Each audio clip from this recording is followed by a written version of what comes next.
CPM സംസ്ഥാന secretary MV Govindan മാസ്റ്ററാണ് ഇപ്പോൾ നമ്മോടൊപ്പം ഉള്ളത്. അദ്ദേഹം തെരഞ്ഞെടുപ്പ് പ്രഖ്യാപിച്ച ഘട്ടത്തിൽ ഇവിടെ എത്തിയിരുന്നു. ഇന്നലെ മുതൽ വളരെ സജീവമായി ഇവിടെ പാർട്ടിയുടെ അതോടൊപ്പം തന്നെ LDF-ന്റെ സംഘടനാപരമായ കമ്മിറ്റികളിൽ പങ്കെടുത്തുകൊണ്ടിരിക്കുകയാണ്. മാസ്റ്റർ സ്വാഗതം. അപ്പോൾ പ്രചാരണ രംഗം വളരെ സജീവമായി രണ്ടാം ഘട്ടത്തിലേക്ക് കടന്നിരിക്കുന്നു. മാസ്റ്റർ ഇന്നലെ തന്നെ ഇവിടെ എത്തി ക്യാമ്പ് ചെയ്യുന്നു. മുഖ്യമന്ത്രി അടുത്ത ദിവസം വരുന്നു. എങ്ങനെയാണ് LDF-നുള്ള ഈ നിലമ്പൂരിലുള്ളൊരു പ്രതീക്ഷ? ഇടതുപക്ഷ ജനാധിപത്യ മുന്നണിക്ക് നല്ല പ്രതീക്ഷ നൽകുന്ന ഒരു തിരഞ്ഞെടുപ്പ് പോരാട്ടമാണ് ഇവിടെ നിലമ്പൂരിൽ നടന്നു വരുന്നത്.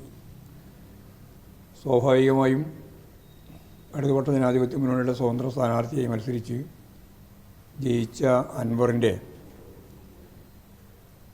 സത്യം പറഞ്ഞാൽ മുന്നണിയെ തന്നെ ഒറ്റുകൊടുക്കുന്ന ഒരു നിലപാടിനോട് ഈ പ്രദേശത്തുള്ള ജനങ്ങൾ തീവ്രമായ രീതിയിലാണ് പ്രതികരിക്കുന്നത്.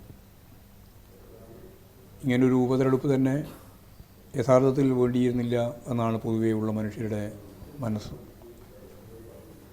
UDF-ന് വേണ്ടിയിട്ടാണ് യഥാർത്ഥത്തിൽ അൻവർ ഇടതുപക്ഷ ജനാധിപത്യ മുന്നണിക്കും ഗവൺമെൻറ്റിനും മുഖ്യമന്ത്രിക്കുമെല്ലാം എതിരായി തുറന്ന യുദ്ധം പ്രഖ്യാപിച്ചുകൊണ്ട് അദ്ദേഹം UDF പാളയത്തിലേക്ക് പോയത്.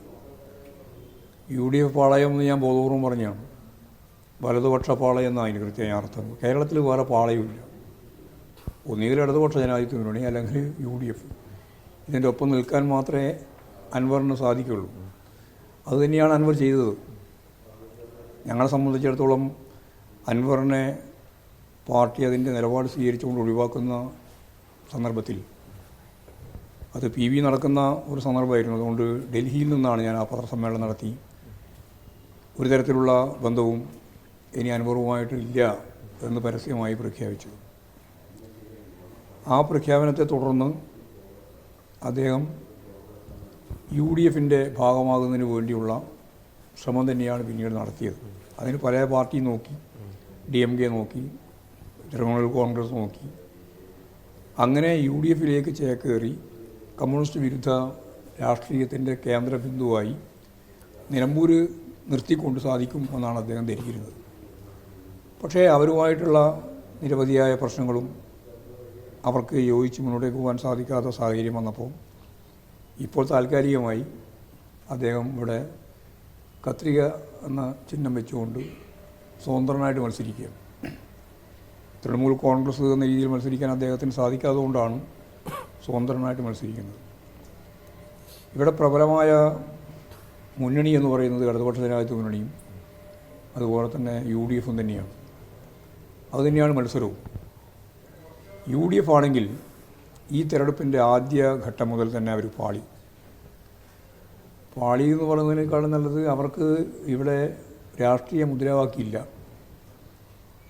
അവർ പറഞ്ഞത് നമ്മുടെ കേരളത്തിലെ ഇടതുപക്ഷ മുന്നണി ഗവൺമെൻറ്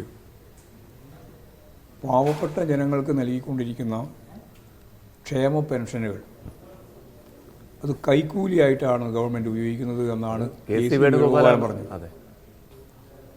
യഥാർത്ഥത്തിൽ ഗവൺമെൻറ്റിനെതിരായിട്ടോ ഗവൺമെൻറ്റിൻ്റെ വികസന പ്രക്രിയയുടെ നിലപാടുകൾക്കെതിരായിട്ടോ ഒന്നും പറയാൻ UDF-ന് ഇല്ല എന്നുള്ളതാണ് സത്യം.